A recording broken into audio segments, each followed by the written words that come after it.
You're listening to Tabletop Arcanum, a podcast dedicated to learning and exploring the hobby of tabletop gaming. Your hosts are Justin Taylor and Richard Giese, so sit back and relax as we talk, discuss, and joke our way through the hobby we love so much.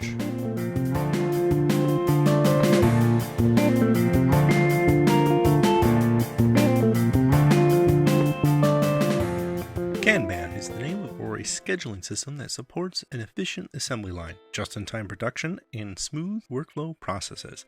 Electric vehicles are the future of the automotive industry. They are more efficient, easier to maintain, cleaner, and cheaper to run than their traditional combustion engine counterparts. They are computerized machines that use AI to improve safety and in the near future provide autonomous driving. You take the role of rookie employees, trying to manage supplies and suppliers, improve and innovate automated parts, and get your hands greasy on the assembly line in order to boost production and impress Sandra, the factory manager. Welcome to Tabletop Arcanum, and this is Justin, and I'm bringing a review of Kanban EV, the latest from Vital Lacerda. This was put out from Eagle-Gryphon Games, art and illustration from Ian O'Toole, plays 1 to 4 players, 14 and up, in 60 to 150 minutes. MSRP is $129.99.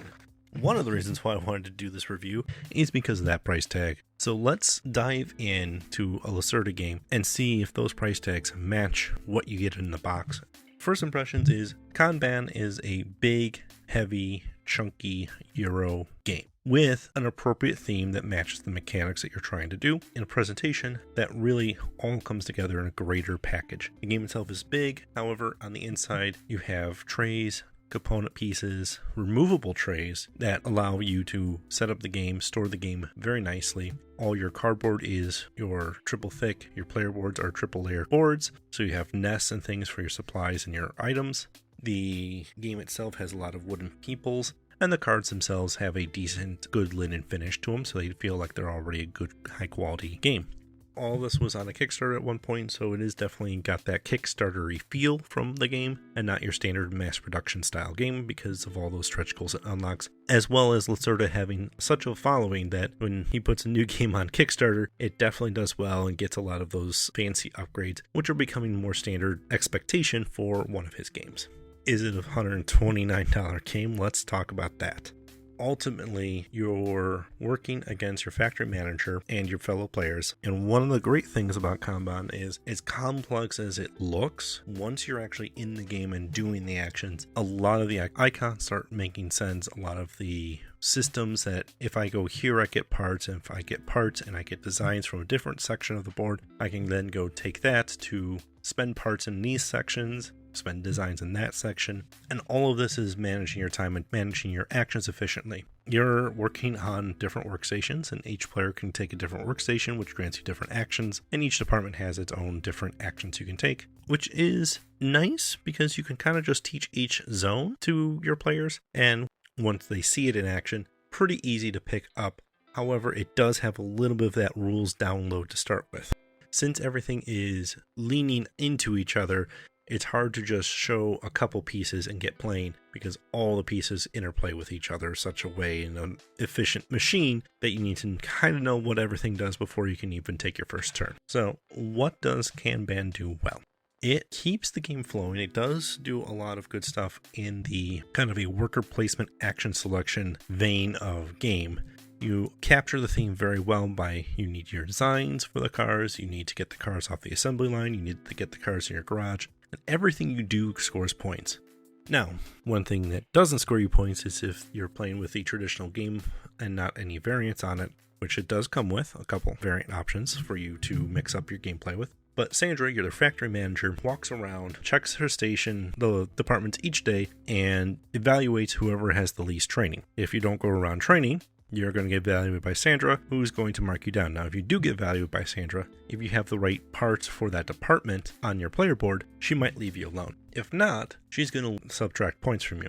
Now, one of my first impressions of the game was in my very first 2-player game of Kanban. I avoided Sandra's wrath a lot, and my opponent was destroyed by her. Every turn was losing points, left and right, because I was working on that training. I may have sacrificed some stuff. Interestingly enough, we both ended the game with identical scores, and he won with a tiebreaker. So even though he was penalized, his endgame scoring was more productive because he never really had his actions limited by Sandra, just his score. One other great thing about it is once you kind of see the actions interplay, you can get a little bit more going on the board.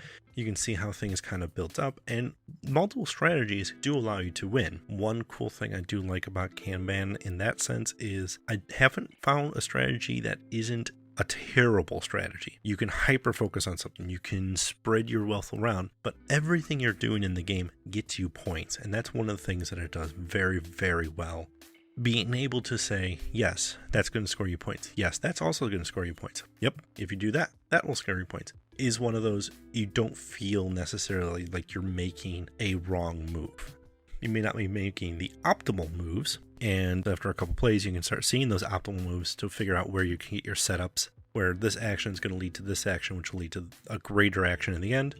Now, it does scale 1 to 4 players, so it does have a solo mode, and the 2-player mode plays almost as the same as the 3 and 4 player mode, which is actually really nice compared to some of the other Lacerda games where you have to spoof a third into. This one you don't have to do that because Sandra is essentially just going to block spaces, but she's still going to behave in a very similar method. And there's a couple other tweaks, but other than that, 2-player mode is pretty much the same as 3 and 4 player mode. Now let's talk about some of the opportunities that Kanban has, and I'm going to lead right off with the solo mode. Solo mode has 2 other NPCs other than Sandra that you're playing around with. They have an AI deck, and you kind of have to learn a subset of rules to figure out how those are going to work in the game because they also don't work the same way. One works slightly different than the other. So yes, it's a solo game, but you kind of have to play a different game to play the solo game. It's not the end of the world, and it's not as quite as complex as an Automa player mechanic, but it is definitely a different subset of rules, so it's not necessarily like you can train to play and get better at Kanban 100% because real players are not going to behave like those NPC tokens. It is a heavier and more complex Euro game. Not every player is going to enjoy a game such as this, and it does not seem to be easily accessible. While the theme is an automotive assembly line and production management, some players could also find this too real, too normal, too much like their day job, and could potentially be turned off from this. Now, there is the rare duck that may say, yeah, that's exactly what I want to do, but I think less normal than people who want to escape with their gaming. There's a little bit of too much analysis paralysis in the game. It is reduced in a couple ways. You have to choose a new department each turn, so you can't stay in the same department you were in. If you're already in research and development, you have to leave it in the next turn. So that takes some choice off your plate. And the biggest thing is, which major area are you going to go into? And each area only has a couple actions you can take within it. So that does reduce your choices a little bit, but it's one of those important things to figure out. You need to play through the game first, just kind of bambling about and kind of seeing what can work, what does work, before you can really get a good solid play in the game. So your first game will definitely feel like a test game, and that's okay on these bigger, heavier, complex games. But sometimes it would be nice to actually not have to do that. And I would appreciate a game that would have a little bit more of even just kind of a training mode where it walks you through like, hey, do this, do this, do this, do this. And all of a sudden, you now see what your game is. One grand example I can say that I've seen done before is first time player aids in Scythe, where it does suggest, hey, Player 1, why don't you choose one of these 4 actions and do it? Then you could walk through and see what that action does. Player 2, pick a different action that player 1 didn't pick, because none of them really seem to be the wrong choice. And in Kanban, I can see something like that working, where you have each player pick a slightly different department, and then you can walk through what each department does. The downside is Kanban is just enough complex where if you go to research and development first, you're probably going to do training because that's where Sandra's going next, and you really don't have any cars to pick off the test track, so you might be able to upgrade a piece, but if you don't know what pieces you need to grab during your new employee orientation, well, then you don't even have the setup to do that properly. It would be nice to see something like that have been introduced, but it does not exist. One other thing I would like to note that could be an opportunity is there's a couple expansions with a couple other game modes, and other game modes are fine, and they're like micro expansions, but they don't really seem to add too much to the game. Most of the stuff that I feel enhances the game and mixes it up is already in there. You have a regular and nice Sandra modes. Regular Sandra is your mean boss who will rip you a new one, where nice Sandra rewards the top dog, brown-nosing player who has completed their training, and if they hit their training goals and do well in that department, then they get an extra kicker. I don't like new Sandra mode for that sense of rewarding a player who's already winning. I would prefer to boost a player who might be in the back to allow for suboptimal players or newer players to compete with players who have been playing the game and have been doing well. It's kind of winners win more, and rewarding a player who's already in the lead seems to just further that lead, and it's not necessarily an ideal situation. Just my take on that type of mechanic, and I would normally appreciate not making a winner win more. Last piece I do want to touch on with Kanban EV is it's essentially a 2.0 version of Kanban Driver's Edition and Kanban.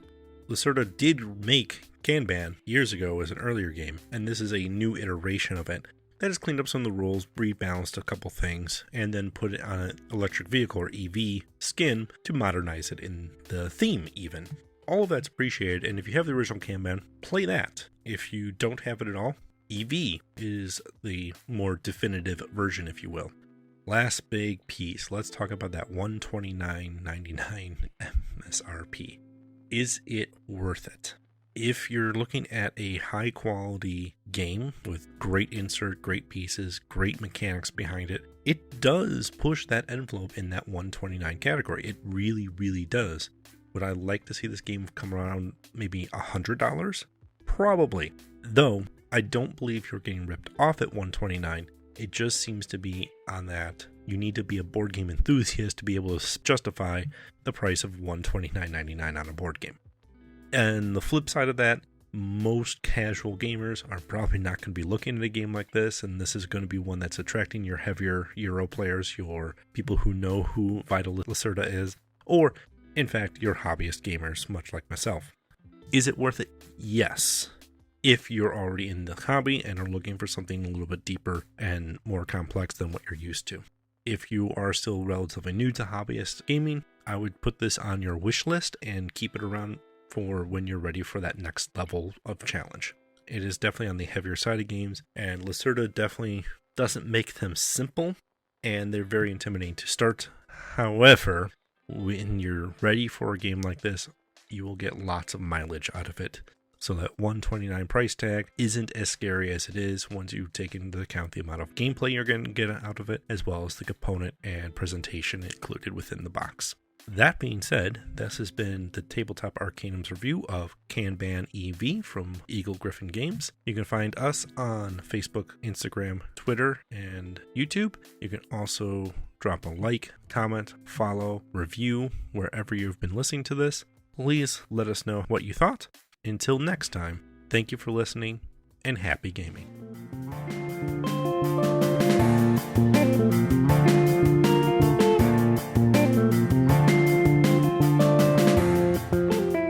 You've been listening to Tabletop Arcanum, produced by Justin Taylor. This episode is hosted by Justin Taylor. Mixing and editing by Richard Giese. Original theme by Paul Moore and Issac Gilbert. Check the description for this episode's featured background music. You can follow us on most social media platforms. Be sure to like, subscribe, and follow, and leave us a review if you would. As always, thanks for listening.